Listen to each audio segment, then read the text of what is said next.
Right now at noon, people are paying their respects right now to the late Bishop Robert Morlino. From the powerful to everyday Americans, people from across the country are in D.C. today to honor former President George H.W. Bush.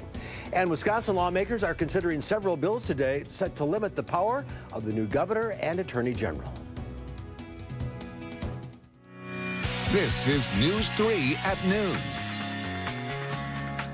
Good afternoon, everyone. I'm Mark Kane. Thanks for tuning in to News 3 on this Tuesday afternoon. We'll get to those stories in just a bit. But first, meteorologist Chris Reese is here with our first alert forecast. Chilly and going downhill from what I understand. Yeah, it is chilly. We actually have another cold front that's going to work its way on into the state as we go through tomorrow. But those temperatures out there are already a little bit colder than they were yesterday.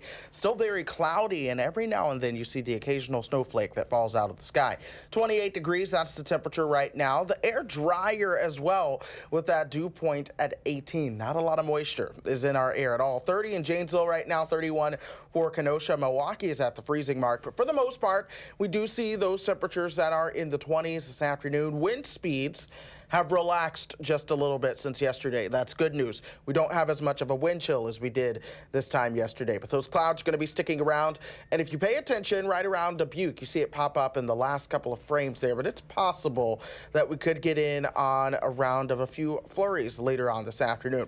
We're going to watch that develop. I expect that to come sometime between dinner time and the evening commute. But once that gets on out of here, temperatures are going to be falling into the 20s overnight tonight. Accidentally pressed a button too far. We don't really have a traffic report for you, but hey, it does look good out there. Yeah, it sure is. It does look good, but sure enough, we're going to be watching the weather tonight just to make sure that snowflakes, it's going to be very light. It shouldn't cause literally, you're talking a few snowflakes. We'll see if that impacts travel, but it shouldn't. We're going to look ahead to a warm-up by mid-month, though. All right, well, count each flake as it comes down.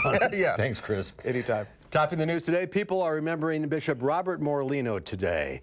Here's a live look at the funeral services happening right now at St. Maria Goretti Church on Madison's west side for Bishop Morlino. He passed away on November 24th after suffering an apparent heart attack. Morlino was appointed as the 4th Bishop of Madison in 2003. Monsignor James Bartlett was named as the administrator of the diocese until Pope Francis names a successor. Proposals to weaken the power of the incoming Democratic governor and attorney general will now go before the full legislature for approval. The proposals give outgoing Republican Governor Scott Walker a chance to reshape Wisconsin law before he leaves office next month. Opponents say this is a power grab, an attempt to invalidate the November election. If approved by the legislature today, the measures would head to Walker for his signature. A committee voted to approve the bills around midnight last night following a 9-hour public hearing where all but one person spoke against the measures. Both Governor-elect Tony Evers and incoming Attorney General Josh Kaul have slammed the bills. They say they're an attempt to override what voters asked for in November. This is what Josh Kaul had to say about the bills this morning.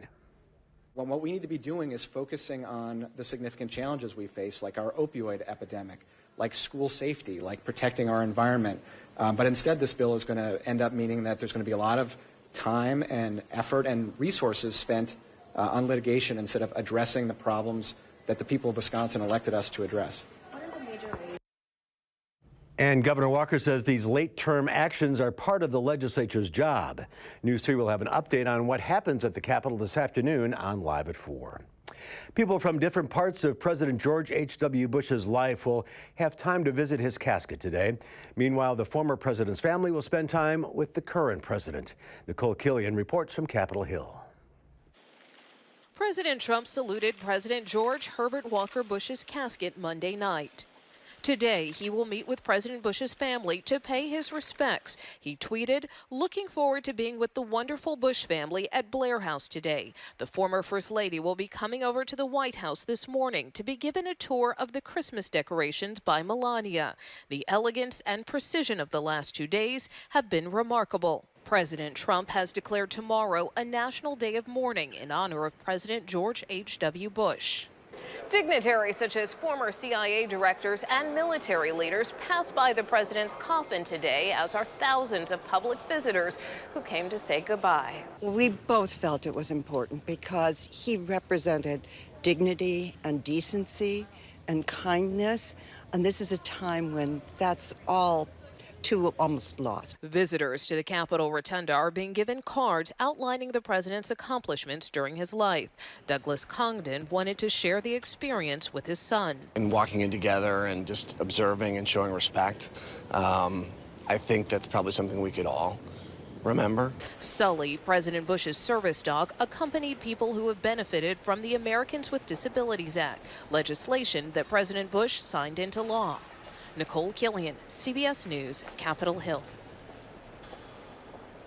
And President Trump had final approval over several aspects of this week's services, including the use of Air Force One to transport President Bush's casket and family from Texas to Washington, D.C., and then back again. The Ohio State University football team will have a new head coach next year. Urban Meyer, the current head coach, will announce his retirement this afternoon. Meyer says he will coach in the Rose Bowl on January 1st, but will retire after that game. OSU officials said offensive coordinator Ryan Day will be the team's 25th head coach. Meyer expected to officially announce his retirement in about an hour. And starting today, the city will ask you to buy bonds to help the Madison water utility get its finances back in order. That agency is facing another $2 million shortfall this year after a $6 million deficit last year. That will be paid back by taxpayers plus interest. The state also just announced a rate hike around 30%. The $30 million in bonds will pay for new water mains, reconstruction of a booster pumping system, and other capital projects while the utility settles up its debt. Frontier Airlines is adding flights from the Dane County Regional Airport to Las Vegas and Orlando. The flights will start in January. The flights will leave 4 times a week. An official lighting ceremony will take place today for the Capitol Christmas tree. Lights and ornaments were put on it last week. The ornaments were made by Wisconsin students, showing this year's theme of America's Dairyland. The tree was donated by a family from Plainfield. And there's more to come on News 3 at noon. Up next, we'll see what Howard's working on in the Mr. Food Test Kitchen. Grab yourself a stack of napkins, because today we're making jelly-filled donut holes. And rumor has it, these could get pretty messy.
If you love donuts, then you're gonna go wild for what we're sharing today.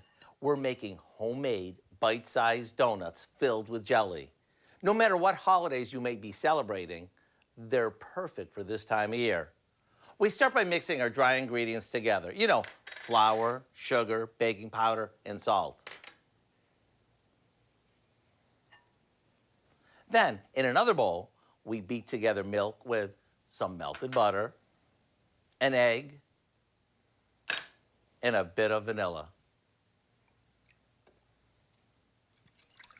We slowly stir the milk mixture into our dry ingredients until the mixture is smooth. Now we drop small scoops of the batter into hot oil and fry them for a few minutes. When they're golden, they're done. To fill these, we insert a plastic straw and wiggle it around. The more you wiggle, the more room there'll be for the jelly filling. We use a pastry bag or a plastic storage bag to fill them. Once they're filled, all you need to do is decide if you want to coat them in powdered or cinnamon sugar. Either way, you're in for a treat. To get the recipe for our homemade jelly donut holes, all you need to do is check out our website, and don't forget the napkins. I'm Howard of the Mr. Food Test Kitchen with Kelly, who loves anything dipped in sugar, where today we found a jelly-filled way for you to say, ooh, it's so good. All right, Howard, thank you. Another cold day here in southern Wisconsin. We'll see when the sun is going to ever come back. Chris Reese has your forecast next.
Some offices will close tomorrow as the nation remembers President George H.W. Bush, and Americans plan to focus on finance in the new year. Here's Giovanni Depper with today's Money Watch report.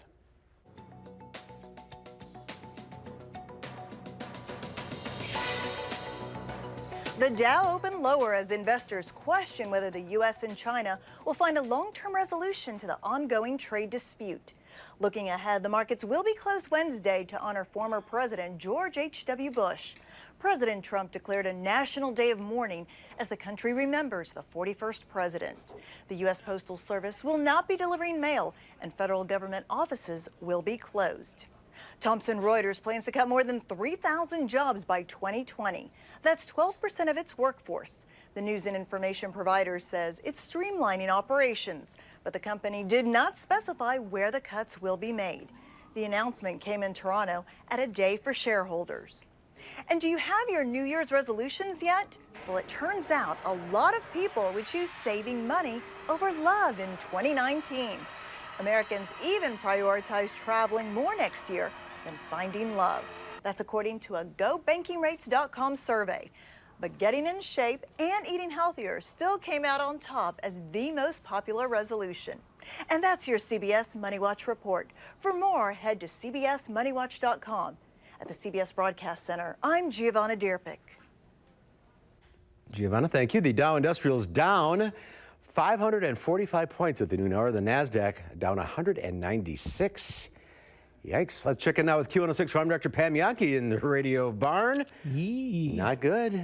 That's as frigid as our temperatures outside. Holy peapod. Almost like the Packers there, those down arrows. Can you see the blood from my heart where they got me again yesterday? Yeah. And I was personally not surprised, but a little shocked that they cut the axe on Mike so quick yesterday after the game. But again, we press forward. That's not my arena. We'll stay where I'm at, which is commodities. And we're just like everybody else, wanting some details on what developed over the weekend with that G20 conversation. Yesterday, we kind of traded the rumor. Today, they're selling the fact. We've saw a little bit of losses on corn, beans, especially wheat, but corn and soybeans on the midday are back to holding more firm. Our livestock area around Wisconsin also something that's seeing a little bit of an uptick. Now, I don't want dairy farmers to get excited. Unfortunately, it's not on our cow market or our Holstein bull market, but we have seen our beef steers rally up just a little bit. Our beef heifers a little bit stronger. Holstein steers, again, anything that's primarily coming from the dairy industry, still suffering, unfortunately, when it comes to our livestock prices. The reason I bring that up, a lot of times this time of the year, we're taking a look at feed inventory, trying to decide how many animals we want to carry through the winter. We're also maybe taking a look at some of those animals we want to sell for Christmas presents, taking care of taxes, little end of the year wrap up. That's why I note that. Like I said, corn and soybeans still trading higher on the midday, not by a lot, but it's kind of encouraging to see that our December new crop corn for next year is back around $4. That's been a while since we've been there, and our new crop soybeans for next year also crawling a little bit higher. As far as dairy is concerned, that market is still a little bit in flux. We had seen good gains yesterday on fluid milk contracts, but again, it's that buy the rumors, sell the facts. So today our fluid milk contracts are a little bit down. Pretty quiet as far as product prices. No change on barrel or block cheese. AA butter on this Tuesday, down a penny to $2.23 1/4 per pound. But again, Mark, I think everybody, be it Wall Street or in commodities, paying attention to the developments in China. And then, like we said, got to make an adjustment for the memorial services and honors for George H.W. tomorrow, even in commodities. Yeah, they're going to be close to the markets? I believe so, yeah. Everybody, Globex, all those guys are going silent. All right. All right, well, are we going to see you tomorrow or not? Yeah, probably. I'll let you know. Okay, good enough. Hang in there. Let's head over now to Chris Reese with our first alert forecast. Maybe some flurries on the way. Yeah, just a few light flurries. We've seen some of those as we've gone through the day so far, but for the most part, cloud cover has been the dominant story across the region. Any of those flurries that have fallen, they are so light, they really don't even show up on the radar. But still, temperatures just a tad bit cooler in some spots than yesterday. No real change here in Madison. You work out towards the west, you are 2 to 5 degrees colder than we were at this time yesterday. So we're still seeing that colder air work its way on into town. 28 right now in the Madison area, 29 for our friends over in Watertown. You work your way towards the north and west. Black River Falls is at 26 degrees right now. And of course, we do have some calm winds out there. So the wind chill, not the biggest story today as opposed to yesterday. At least that's calm being reported at the airport. In general, we're kind of seeing somewhat of a south and southwesterly wind where the wind is blowing, and that's actually going to increase as we go overnight and into your Wednesday. So let's go ahead and show you guys how the winds will play out. By the time we actually get you into your Wednesday afternoon, we'll have a pretty decent south and southwest wind coming into the picture. That is going to be ahead of what's on the way. Let's go ahead and take you hour by hour through the rest of tonight, though. Again, I do think we could see some flurries pop up, likely between the evening commute and dinner time. You see those on Future Track working their way on into town. Here we are at 6 o'clock. It should not amount to much at all. Just a few flakes falling out of the sky. You could probably count them. Overnight tonight, though, the clouds may thin out a little bit, but we're going to stay cloudy for the most part. Expect those lows to fall to about 19 degrees. The clouds actually keeping us a little bit warmer. Up towards 30 tomorrow, and this is ahead of another cold front. You always get a spike in temperatures before a cold front, and that could also bring a chance for more flurries. This time a little bit more robust as we go throughout your Wednesday night, but that'll quickly slide on to the south and east. And that's followed up by another round of higher pressure. So here's that cold front coming into town tomorrow afternoon. You see the flurries, they zip on through here. High pressure takes control from Canada at that point, and that is actually going to lead to some colder temperatures by the weekend. And you see the core of that mainly missing us to the north and east, but we get clipped by that really cold air Thursday and into Friday. From there, we approach the middle of the month, and that is where things have the potential to be milder. We could see those temperatures going above average for the first time in a while. High is close to 40 as we get you towards next Wednesday and Thursday, when the average high drops below freezing for the first time in a while. Of course, the next 8 to 14 days do have a pretty strong chance of being warmer than normal, but they also have a chance of being stormier than normal too. So we will watch how that all plays out in due time. But for now, do know that things will certainly be on the chillier side of things. I think sunshine returns by the weekend. Then by next week, we will watch more chances for rain and a little bit of a wintry mix to show back up in our Wisconsin forecast. Welcome to December, guys. Mark? Absolutely. All right, Chris, thank you. There's more to come on News 3 at noon. Angie Edge joins us next with a cookie that you may want to make this holiday season. That's not Angie. There's the cookies we want. We'll find out how to make them when News 3 at noon continues.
Angie Edge is here now from the Dairy Farmers of Wisconsin. It's Christmas cookie time. Chris Reese heard there was cheese involved here, so he comes scampering onto the set. I know. When I hear of cheese, my mom ate cheese when she was pregnant with me, so it's my favorite food. Well, so. I'm glad you could join us. Yeah, You've come to the right spot. And I heard you could put cheese on sweets, so I had to come. Yeah, and not just any cheese, but Wisconsin cheese, of course. So tis the season for holiday baking. So a reminder for everyone to make sure you're using local, fresh ingredients. So we have some fresh Wisconsin butter and mascarpone cheese in these delicious cookies. Mascarpone is like light butter. It's basically a very rich, creamy cheese. It can be used in a lot of desserts, but it works perfect for tiramisu and also cookies. It gives it a very rich flavor. And it's kind of sweet. Kind of sweet, yeah. So it makes the cookies rich and delicious. But it's basically one cookie that you're going to make and decorate it 3 different ways. 6 easy ingredients. Like I said, 1 stick of butter that you're going to cream together with sugar and egg yolk. You're going to use a little vanilla flour. So very simple, like a traditional recipe. That 1 container of mascarpone. So 3 options. You can actually decorate them like reindeer and use a little gel and M&Ms. This one has a chocolate coating with some peppermint, and then this one also has some English toffee. So lots of ways to enjoy the mascarpone, and I can't wait for you guys to try them. I'm going to try. Do you want to try one? I'll wait. It might get messy. Okay. So when you are baking and you're buying that mascarpone or the butter, it's important to read the labels, always looking for that real Wisconsin cheese label and making sure that you're buying local products to support the local economies and local dairy farmers during the season. And we make a lot of that in Wisconsin? We make a lot of, we have 3 manufacturers of the mascarpone, and we also have a lot of butter manufacturers as well. So you see that Wisconsin logo on a lot of our butter as well. And also this one says it was a first place winner in the U.S. Championship contest. So where do we this see? one's made in Westby, Wisconsin. There's the little logo there, right? Yep. You know, I have to say, Wisconsin cheese seems to make things better.